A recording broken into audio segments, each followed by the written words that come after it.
5th B. Today my topic is Lesson 7, Flowers and Fruits. In this lesson I am going to cover the topics are: what is a flower, parts of flower, from flower to fruit, seed germination, how seeds travel. Now we will know what is flowers.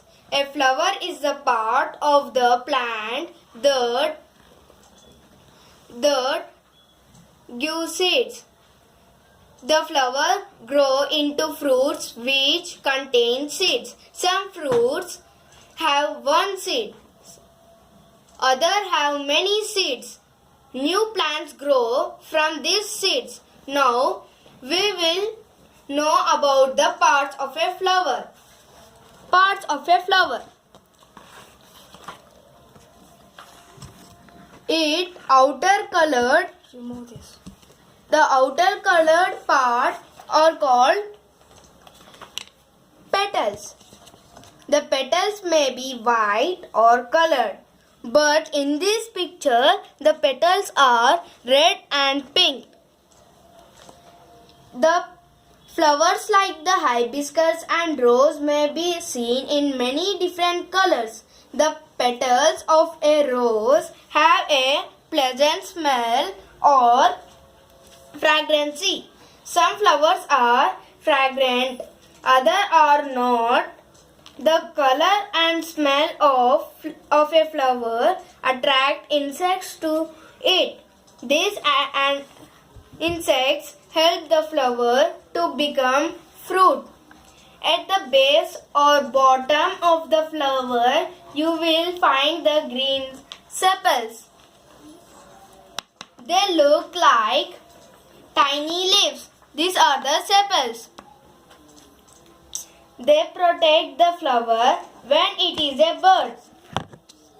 As the bird opens up, the sepals curl back and form a cup.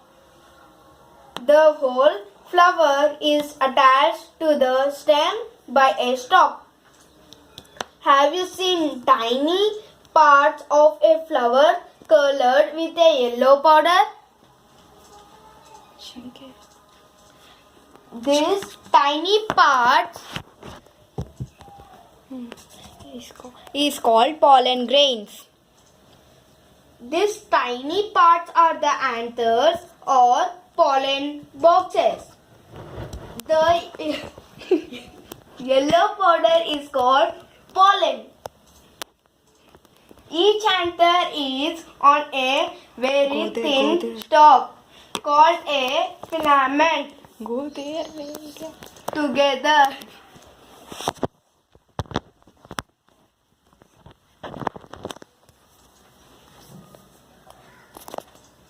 Together the anther and the filament are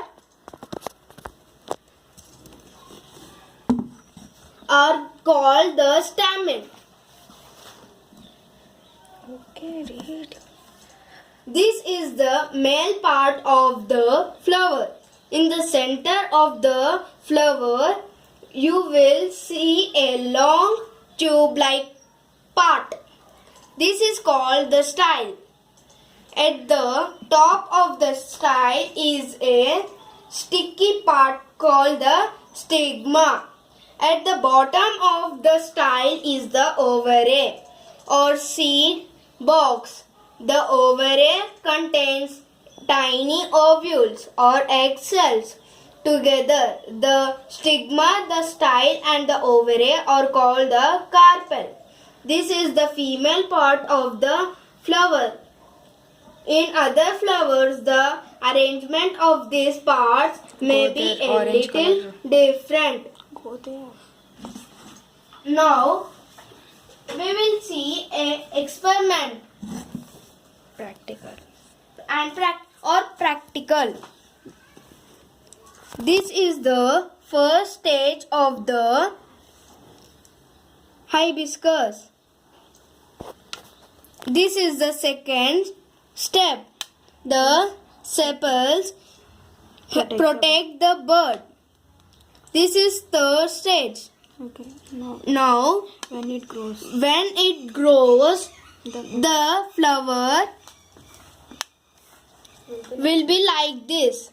Now I will show the flower of hibiscus. of hibiscus. This is yellow part is called anther, and this is called filament. Now we will see ovary and ovule. This is the ovary, and we will see the inside of ovules.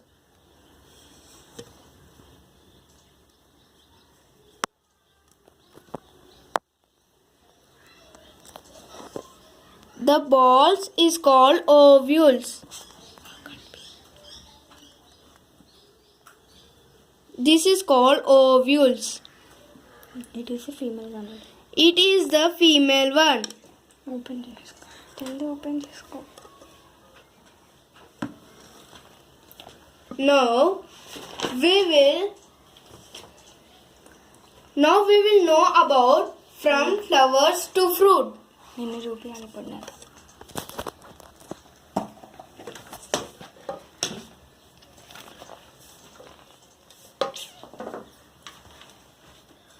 How does the flower insects visit flowers to collect their sweet juice called nectar?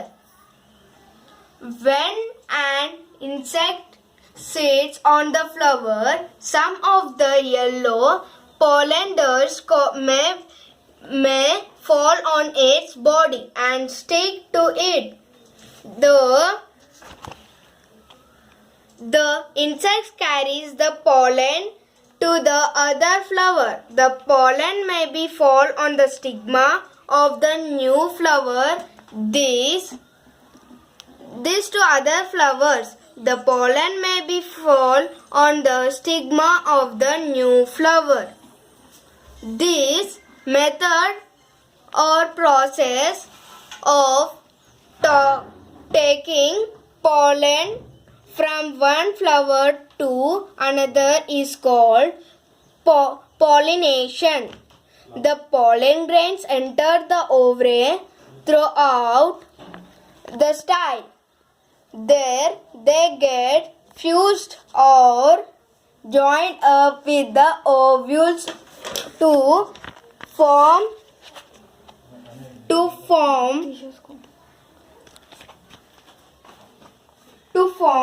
seeds. This process is called fertilization. The ovules now start growing into seeds. After fertilization, the ovary may swell and become fleshy. Okay. It may become hard and dry to protect the seeds developing. Now, ఇది ఒక half seeds try. Now we will know about from seeds to plant. Every seed will grow into a plant. If it has the right condition, the seed contains an embryo or baby plant. Inside the seed coat, there may be one cotyledon or two. You have learnt earlier about germination or sprouting, the process by which a baby plant starts to grow from a seed. What does a seed need to germination? It needs air, moisture and warmth. Moisture swells the seed and softens the seed coat. Now, how seeds travel? When fruits ripen, they often burst and saturate their seeds. However, if too many seeds fall near the main plant, they cannot grow well. They may be in the shade of the main plant and will not get enough sunlight. To avoid this happening, nature finds way of dispersing